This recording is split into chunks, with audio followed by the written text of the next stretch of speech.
Declare Luke 4:18 to 19, the Spirit of the Lord is upon me, because He has anointed me to preach the gospel to the poor. He has sent me to heal the brokenhearted, to preach deliverance to captives and recovery of sight of the blind, to set at liberty them that are loose, to preach the acceptable year of the Lord, our Lord Jesus Christ, the miracle-working God, the Anointed One. Ating kultura, sabay-sabay. I am blessing, I am anointed, I am deliverer, I am a good follower. I don't destroy, I build. I'm not seasonal. I appreciate everyone and everything. I am part of something big. I am partnership with Christ. I am not extreme. Amen. So every Thursday, I encourage everyone na mag-join tayo sa ating Bible study. Ito yung ating dinidiscuss every Thursday.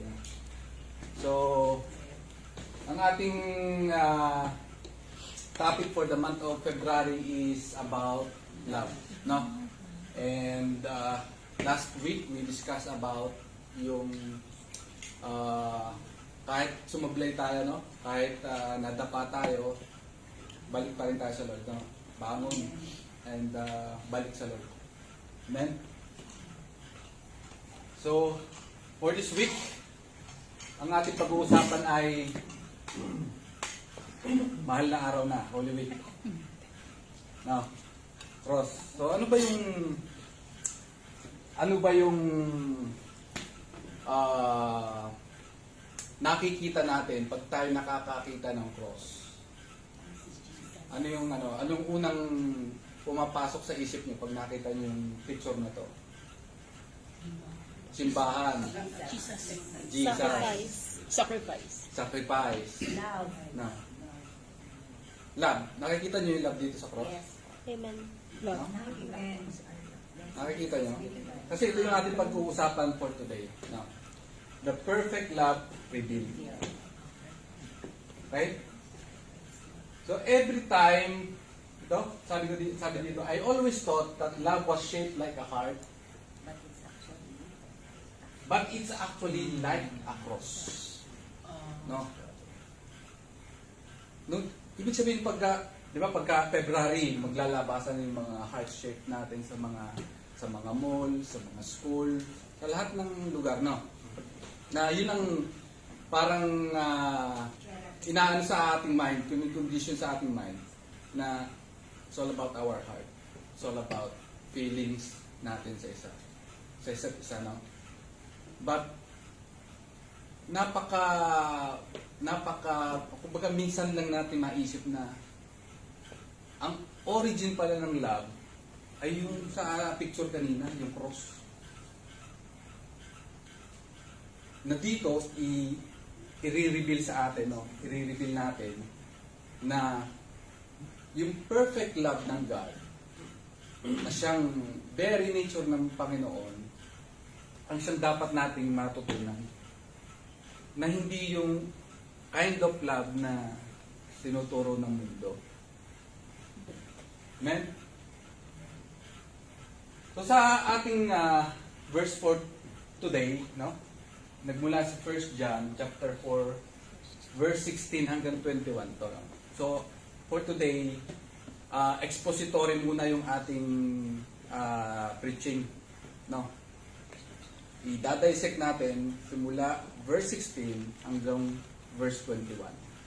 Ano ba yung sinasabi dito sa verse na ito kung bakit kailangan natin matutunan or kailangan ma-reveal yung perfect love ng ating Panginoon. Amen? So sabi dito, we know and have believed the love which God has for us.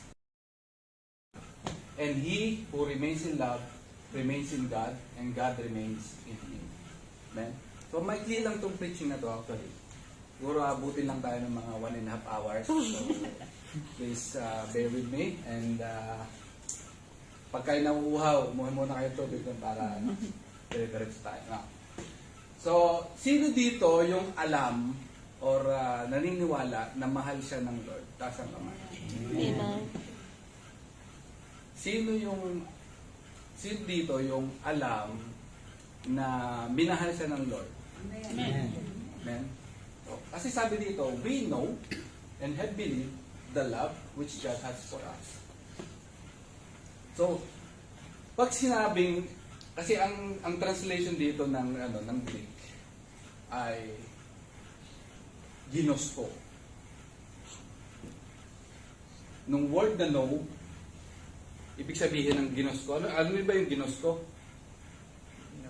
Ito yung pinakilig ka. Ha?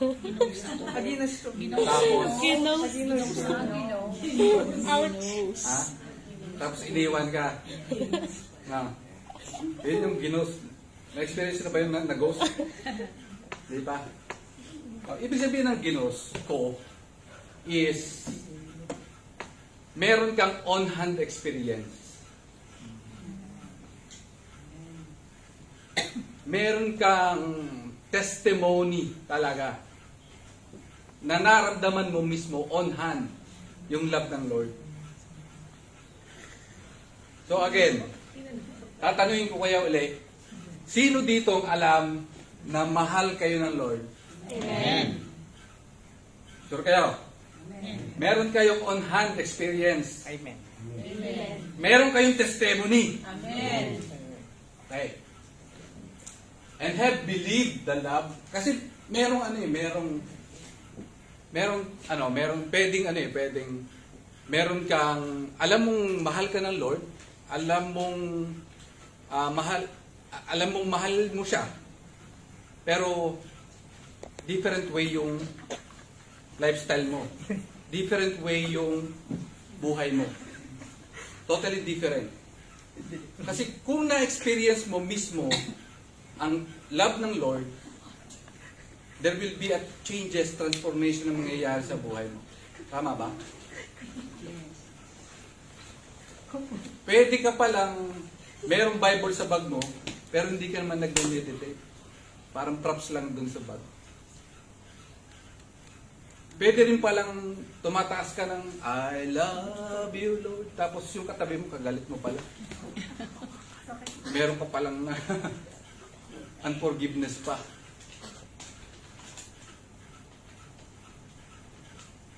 So again, tatanungin ko, sino dito ang alam na mahal kayo ng Lord? Amen. Amen. Right? Kakaintindihan tayo ha? Kasi ito, palalim ng palalim to, hanggang doon sa 21. Sabi dito, God is love, and He who remains in love, remains in God, and God remains in Him. Pag sinabing remains, anong ibig sabihin ng remains? Manatili. Ha? Manatili. Mananatili, to be still, no? Kung ikaw ay nasa Panginoon na, ibig sabihin, dapat nananahan sa iyo yung Holy Spirit. Nananahan sa iyo yung very nature ng Panginoon, which is yung love na. Kasi sabi doon, God is love. No?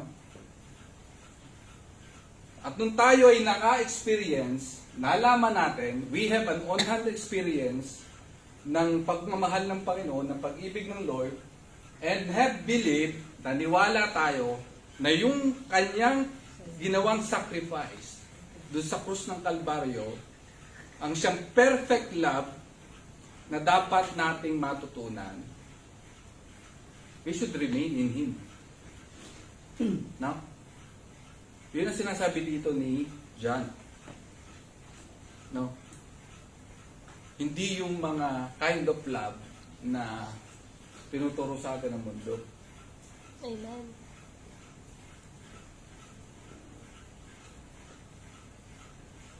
So, ibig sabihin, God is love. Kung nananahan sa atin yung pag-ibig ng Lord, ibig sabihin, dapat ay lumalabas din sa ating buhay. No? In our everyday or in our actions, in every day of our lives, dapat nagpo-flow yung pag-ibig ng Lord. Amen? Amen. Sa verse 17, sabi dito, in this love has been made perfect. Sabihin po natin, perfect. Perfect. Amen? Among us, that we may have boldness in the day of judgment, because as He is, even so are we are in this world. So, ating isa-isahin. Ano bang sinasabi dito ni John? No? And this love has been made perfect. So, sa Greek word, it means tetelestai. No? It's, even dun sa last 7 words ni Jesus Christ, sabi niya doon, it is finished. No? And here, it is made perfect for us. Yung pag-ibig niya. No? That we may have boldness in the day of judgment. So ito ating tatandaan, no? In the day of judgment. Bakit ba sinabi dito ni John yung second day or second coming of Jesus Christ? Na pagdating ng judgment, kasi yung sumunod ditong verse, yun yung napakagandang ano natin yung mga pang-post natin sa Facebook, no, ng mga verse. Pero dito sa verse na ito, bakit ba sinasabi ni John na that we may have boldness in the day of judgment? Because on the day of judgment, kung nananahan sa atin ang pag-ibig ng Lord, and God made perfect sa atin, mawawala na yung takot natin about judgment. Kasi di ba merong pagka merong mga tao pag tinanong mo, gusto mo bang bumalik si Jesus Christ? May magsasabi na ayaw pa hindi pa ready. No? Pero kung tayo mismo, alam natin na mahal tayo ng Lord by the grace of God, kahit bumalik pa ang Lord bukas or mamaya pagkatapos natin kumain, no? Wala tayong pangamba kasi kasama tayo mararapture eh. Amen. Pero yung mga walang relationship sa Lord, medyo tagilid yun. Kaya kailangan natin. Kaya sabi dito na that we may have boldness eh. Hindi natin dapat katakutan yung pagdating ng Jesus. Kasi dapat nga excited pa tayo eh. Amen.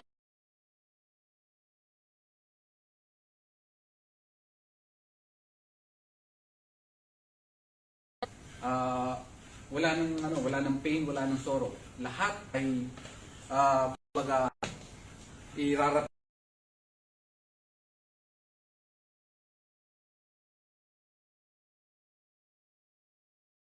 Even so, we are in this world. So every time na tayo ay habang tayo ay nandito pa sa lupa, palagi pa rin matetest yung pag-ibig ng Lord. At paano ko ba nasabi? Na, di ba, sa ating mga day-to-day activities, merong yung mga tao, yung mga tinatawag nating EGR people, yung extra grace required. Yung mga makikita mo palang parang nasisira na yung araw. Meron ba kayong naano yun? No. Yung parang makakasalubong pa lang, parang sira na yung araw mo, bad trip ka na. No.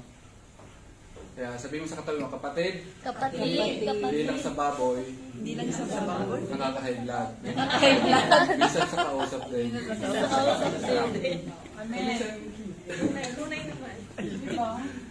So minsan, may mga tao tayo na-encounter na gano'n, no? Na talagang, kailangan talaga natin ng extra grace. Amen. Para, and the love of God, no? Yun yung talagang kailangan natin, no? And later on, malalaman natin na ito bang mga EGR people na ito ay kasama dun sa kailangan nating mahalin? Or selected lang dapat? Yung mga pakyut lang na na Christians, ika nga. Or dapat ba natin? Extra. Ano ko lang yun, acronym ko lang yun, pero Extra grace. Extra grace required. Ibig sabihin, kailangan talagang may extra kang habag sa kanila. No? Yung mga talagang, sabi ko nga kanina, parang ma-high blood ka na because of yung presence pa lang nila. No? So sabi dito sa verse 18, there is no fear in love, but perfect love casts out fear, because fear has punishment. He who fears is not made perfect in love. We love Him because He first loved us. Okay? So ito yung the one natin, Jesus Christ. Okay? Una, there is no fear in love, but perfect love casts out fear. So sabi ko kanina, dapat hindi natin, kasi ang inaano dito, ano ba yung fear na tinatawag dito? Fear of spider, fear of snake, fear of losing someone. Ano yung tinutukoy dito ni John? Na fear. Kasi yung ano to, focus yun eh, yung, doon natin nakuha yung phobia na word eh.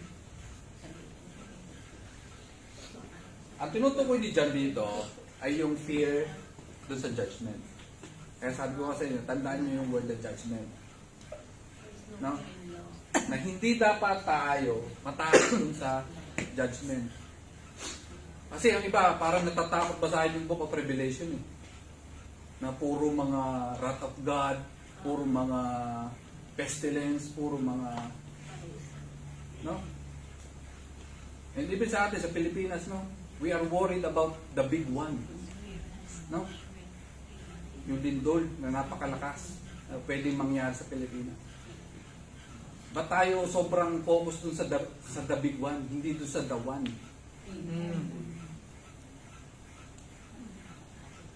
Kasi kung alam mo na secure ka yung salvation mo, hindi mo dapat katakutan yun. At hindi mo dapat isipin pa yun. Mangyayari at mangyayari yan eh. Lindol, bagyo, kung ano mang natural ano. No? Kaya minsan, di ba, sa insurance natin nakalagay doon, acts of God. Di ba? Ba't tayo takot na takot sa mga ganun? Ba't hindi tayo mag-focus doon sa ating the one? No? Na siyang, because He first loved us. Tayo. Kailan yun? Yung Romans 5, Romans 5:8. No? He first loved us while we were still sinners. Hindi mo kailangan pang magpakyut sa Lord para mahalin ka. Inibig ka na niya noon pa. Nung ikaw ay pasaway pa, nung ikaw ay makasalanan pa. Ganun ang pag-ibig ng Lord. Hindi niya sinabing, ay, kailangan mo munang magpakabait, kailangan mo munang mag-disciple o ano, bago ka lumapit sa akin, bago ka... Ganun ang grace ng Lord. No? Because fear has punishment. So yun nga, pagdating ng judgment, dapat nating matutunan, dapat nating malaman na hindi na natin dadanasin yun eh. Yung judgment na yun eh. At saka yung punishment na yun. If we truly understand the love of God na kanyang nire-reveal in this verse. Kasi parang, especially pagka nagbasa kayo ng Old Testament, parang sobrang tapang ng Lord. Thousands of people died in just a span of hours. No? And sometimes baka meron pa dito na ang Lord ay parang alam mo yun, parang pulis na nag-aabang doon sa langit o ari si Nelson, ari masaya ka, sige, bibigyan kita ng ha. Hindi ganun ang Lord eh. O ikaw bata ka, ikaw Ayla, ikaw ay tingnan nga natin kung kaya mo pang Hindi ganun ang love ng Lord. No? And even dito sa verse na ito, pag pinasa niyo yung 1 John 4, mapapasa niyo sobrang daming word na love na gusto talagang i-emphasize ni John yung agape kind of love ng Lord. No? Kasi maraming even sa Greek, meron siyang iba't ibang klase ng love. No? And sometimes in our days, parang nawa-watered down na yung word na love. No? Parang pag sinabi mo I love pizza. Parang the same na lang siya I love this guy, I love this man. Halos parehas na lang siya ng meaning. No? Pero in a Greek word, meron siyang iba't ibang klase ng no? Merong phileo, yung brotherly love, merong stergios, and merong eros, yung romantic kind of love, and then yung agape. Yan yung talagang love of God, yung unconditional love of God para sa atin. No? Na tayo ay minahal ng Lord despite our sins, despite of our brokenness, no? Patuloy at minamahal pa rin tayo ng Panginoon. Amen? So sabihin mo sa katabi mo, kapatid, mahal na mahal ka ng Lord. Mahal na mahal ka ng Lord. So anong gagawin natin? We love Him because He first loved us. No? Dapat yung response natin sa Lord ay pag-ibig rin. No? Kasi siya yung unang nagmahal sa atin. No? Kaya pag tinanong kayo, who is your first love? God. No, baka sabihin si Verse 20, if a man says, I love God, and hates his brother, he's a liar. For he who doesn't love his brother whom he has seen, how can he love God whom he has not seen? So ito na. Sino yung ating mamahalin?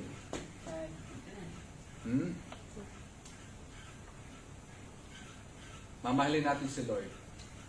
Pero John also reiterates here na kung sinasabi natin, no? Ba? I love you, Lord. Yung kanta natin. Okay. Pero galit naman tayo doon sa katrabaho natin. Galit naman tayo doon sa katabi natin. And hates his brother. Ano daw tawag sa atin? Liar. Yeah. So sabihin mo sa katabi mo, I'm a liar. I am a liar.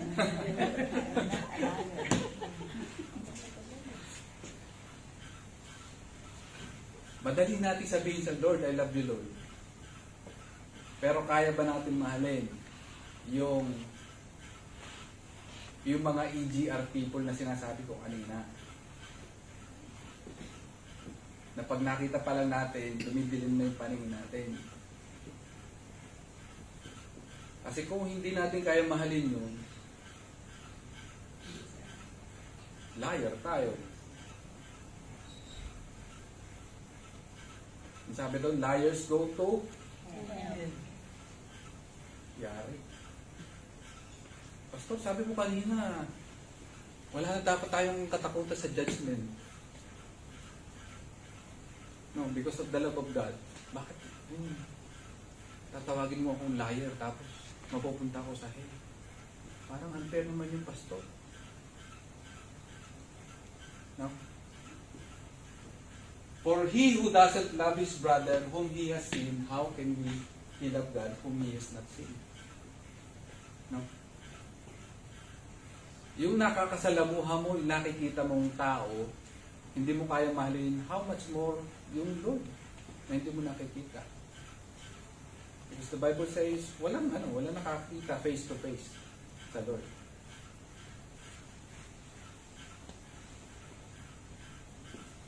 And somehow in our lives, we will encounter this kind of people, no? And sometimes yung mga uncomfortable na people ang siyang pinapadala sa atin, no? Para matutunan natin ng maayos kung ano ba yung pag-ibig ng Lord. Kasi kung hindi natin talaga maiintindihan kung ano yung tinuturong pag-ibig dun sa cross, hindi natin kayang mahalin ang ating kapwa.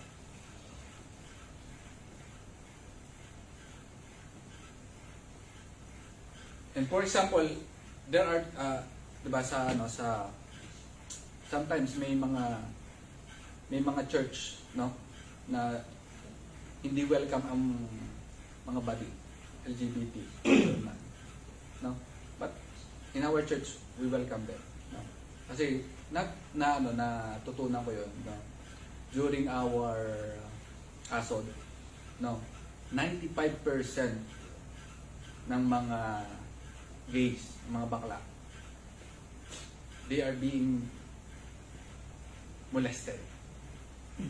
Kaya sila nagkaganon. No. Lahat ini-interview yun eh. Lahat ng mga deliverance na ano. And 95% of them, nung bata sila, na molestya ng same sex.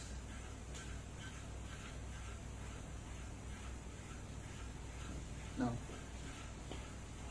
Hindi natin alam yun eh, na sometimes nagja-judge tayo ng tao. Ikaw, bakla ka, hindi ka makakarating sa langit. Mapupunta ka sa piyan. Nasaan na yung love doon? Nasaan na yung compassion natin? Na tayo parang mukha tayong righteous. Iyan na natin yung blame sa ibang tao. Ipapasa natin. Napakadaling ibato sa ibang tao. Yung putik, yung dumi. But have we realized na nung binigay, nag-offer ang Lord ng kanyang buhay, nagsakripisyo siya para sa atin. Inaalala ba natin yun? Na yung supreme sacrifice niya, yung agape kind of love niya para sa atin.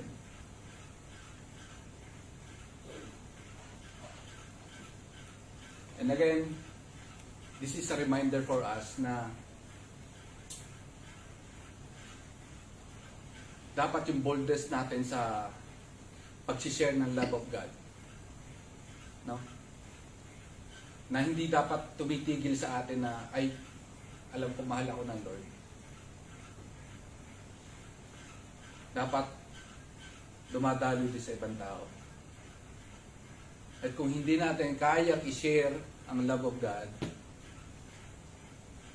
hindi siya nagko-correlate doon sa sinasabi natin na mahal natin ang Lord.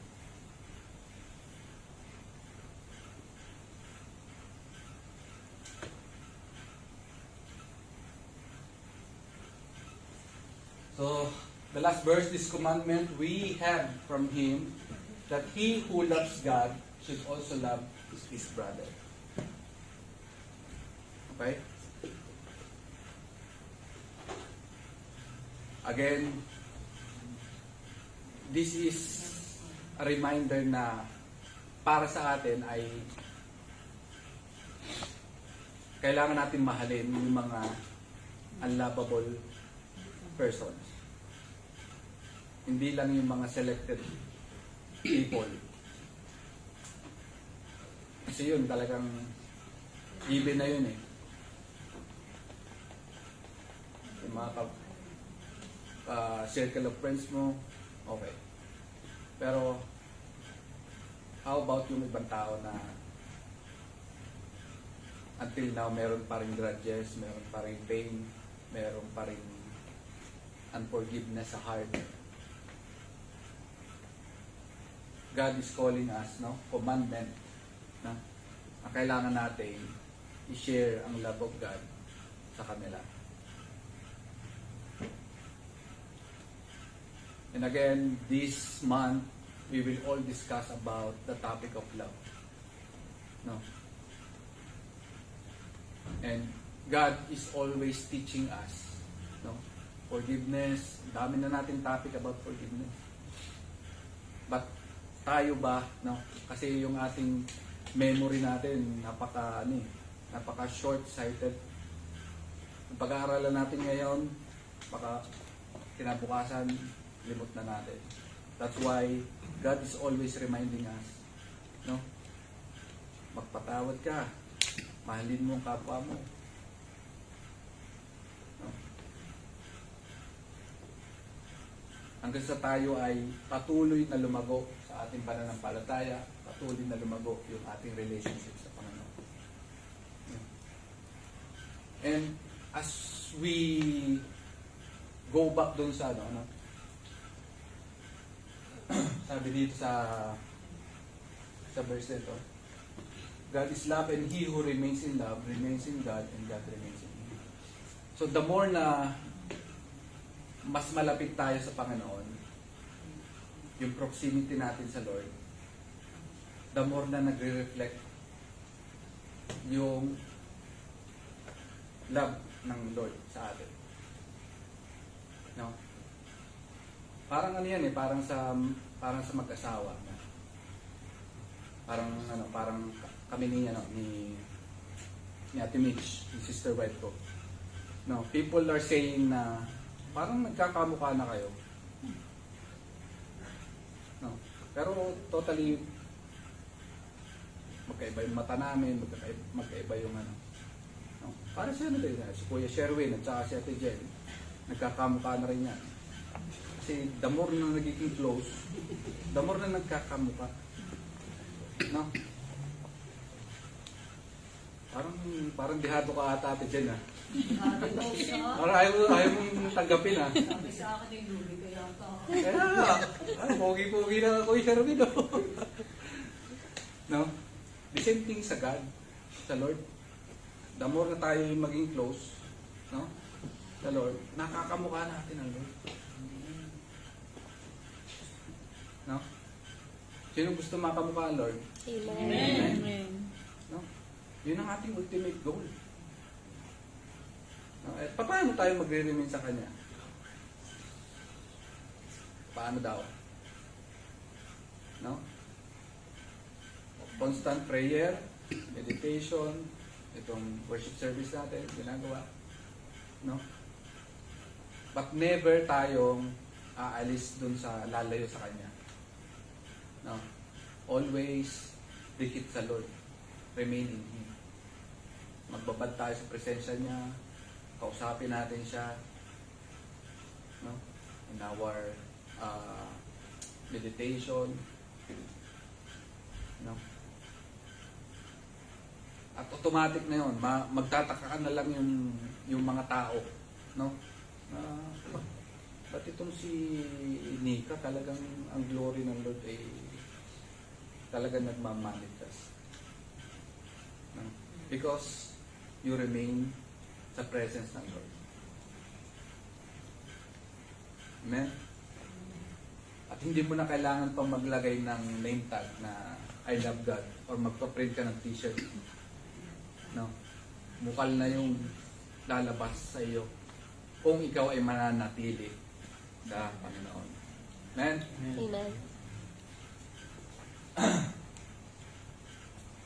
So, sabi dito ni Rick Warren, the best use of life is love. The best expression of love is time. And the best time to love It's now. is now. No? So, habang tayo ay nabubuhay pa dito sa lupa, kailangan nating express yung love. No? And the best expression of love is time. No? Kailangan maglalaan tayo ng oras. No?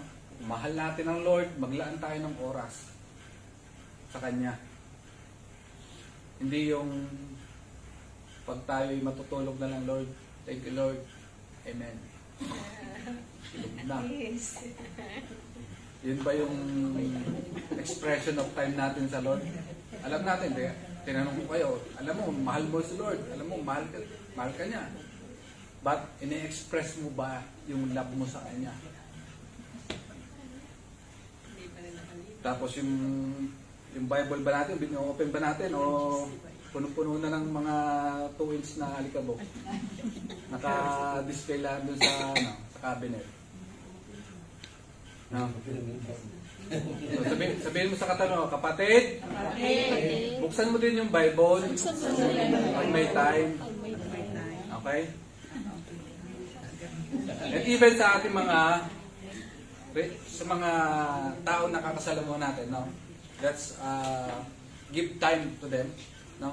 Kausapin natin, no? Especially yung mga couples, no? And di ba tama ba ti Joanne? Pagka hindi parang hindi ka binibigyan ng time ni Kuya Clover, parang nagsasad ka ba? Or okay lang sa'yo? Okay lang. Okay lang. Kasi kung nagtatawagan ni Logan, masyado. Hindi masyado. Kasi busy din mo. Hindi masyado yung time sa'yo? Hindi masyado... Hindi po, hindi ano sa amin yung time. Kasi alam namin, love namin ang isa't isa. Yo! Kapatay sila. Masusundalata si Jacob. Amen? And the best time to love is now. Sabihin mo nga sa katabi mo, kapatid. The best time to love. It's time to love now. Hindi bukas. Hindi sa isang araw, hindi next week, hindi next year. The best time is now. So kung may mga kagalit ka pa, kung may mga tinatago ka pang hatred sa heart mo, no? Mamaya, after natin ang gawain, message mo na. Kapatid, pinapatawad na kita dun sa inutang mo sa akin 500 pesos, hindi ko pinabayaran. Tayo na, quits na tayo, pinapatawad na kita, no?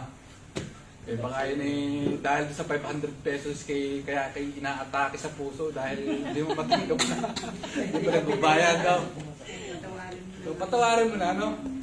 Kaya, talagang nire-remind ng Lord na tayo ay magkaroon ng forgiveness, no? Sa mga nakagalit sa atin, nakasakit sa atin, ating patawarin na. Tama, Tita Julie, no? Tama po. Amen. So, ang ating conclusion, sabi dito, God's love initiates everything. So, sa Kanya nagmula, sa yung start, sa Kanya yung origin, sa Kanya yung author. No? The very nature ng character ng Lord is love. Kaya naman, we receive it, tinanggap natin, dwell in it, dinamnam natin yan, and yet it transform us. Yun ang importante. Nung nanahan sa atin, nalaman natin, natutunan natin, ating in-embrace yung pag-ibig ng Lord, nagkaroon ngayon ng transformation. Amen? And then, extend it to others. Ito, importante. No? Hindi natigil sa atin yung love of God. Dapat, nagpo-flow sa ibang tao. Ini-extend. No? Pwede ba yan? Amen. This completes the circle and brings glory to God. No? Yun yung love cycle. Nagmula sa Lord, pumunta sa atin, sinare natin sa ibang tao, yung ibang tao nag-share, pabalik sa Lord. Yun nag-give back glory sa Panginoon. Because of the love that we share towards people. Amen? Especially yung mga difficult people, yung mga EGR people. No? Kailangan natin mahalin. Yun. Amen? So again, this concludes my preaching for today, and I pray and I hope na mas lalo pang lumawak yung ating pag-unawa or yung ating katuruan, yung ating knowledge about the love of God. No? Na ating pag-uusapan pa in the next weeks ng ating love series. Amen? Amen po. Hallelujah. Let us pray. Hallelujah. Yes, Father God. Salamat, Panginoon, for the unconditional love, Lord God, that you shown to us, Panginoon God, in the cross of Calvary. Lord, yung pong inyong supreme sacrifice, Panginoon, na siyang aming naunawaan for today, Panginoon, Lord God, lesson, ay siyang aming ma-share, Panginoon, Lord God, sa mga tao, Lord God. At patuloy ka, Panginoon Lord God, mangusap sa amin, Panginoon Lord God. Lord, I pray, Panginoon, sa iyong nalalapit na muling pagbabalik. Lord, hangat po namin, Panginoon, na ang inyong pag-ibig ay siyang patuloy na mahalan sa amin, Panginoon Lord God. At Lord, ito po ay ang aming magiging sandata, ito po ang aming magiging tool, Lord God, upang kami ay maging bold, Lord God, in sharing, Lord God, the love of God sa ibang tao, Panginoon Lord God. Lord, I pray, Panginoon Lord God, through the guidance of Thy Holy Spirit, na patuloy ka, Panginoon Lord God, maitaas, papapurihan, Panginoon, sa aming mga buhay, Panginoon God. Salamat, Panginoon, at ang lahat ng mga plano mo, Panginoon Lord God, ang lahat ng mga nais mo, Panginoon Lord God, sa bawat buhay ng bawat isa sa ating Panginoon Lord God, ay siya pong maganap, Panginoon Lord God. Naniniwala po kami, Panginoon, ng inyo pong pag-ibig, Panginoon Lord God, na siyang hindi nagbabaliw, Panginoon, mula noon hanggang ngayon, Panginoon Lord God, at sa darating na panahon, Panginoon, siyang amin po, Panginoon Lord God, i-embrace, Panginoon, sa aming mga buhay, Panginoon. Salamat, Lord God.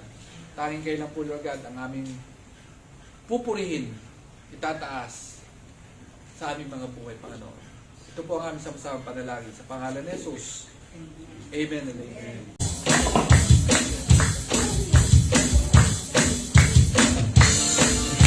God is always on our side to give us power to heal the broken heart, to set our liberty is bound by the enemies. Let's proclaim Jesus set us free. We will shout and proclaim Jesus set us free. We will shout and declare we crush our enemies. The power of sin and death stores its victory.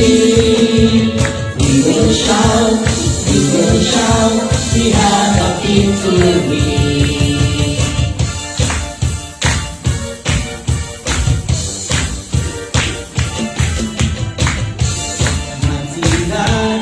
Always on our side. He gave us power to heal the broken heart, to set our liberty is bound by the enemies. Let's proclaim Jesus set us free. We will shout and proclaim Jesus set us free. We will shout and declare we crush our enemies. The power of sin and death stores its victory. We will shout, we have the victory. We will shout.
shout and proclaim, Jesus set us free.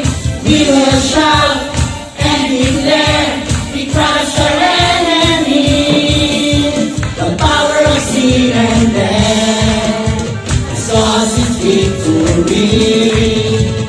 We will shout, we have the victory. We will shout, we have the victory. We will shout, we have the victory. Amen. Praise the Lord. And the Holy Spirit. Hallelujah. Thank you, Jesus. Taas ang ating dalawang kamay at tanggapin ang bendisyon at pagpapala ng ating Panginoon. The Lord bless you and keep you. The Lord make His face shine upon you and be gracious to you. The Lord lift up His countenance and give you peace. May the grace of our Lord Jesus Christ and the love of God and the fellowship of the Holy Spirit be with you all. J1 Perth, let the love of God that revealed to us today share to our brethren. In Jesus' name. Amen.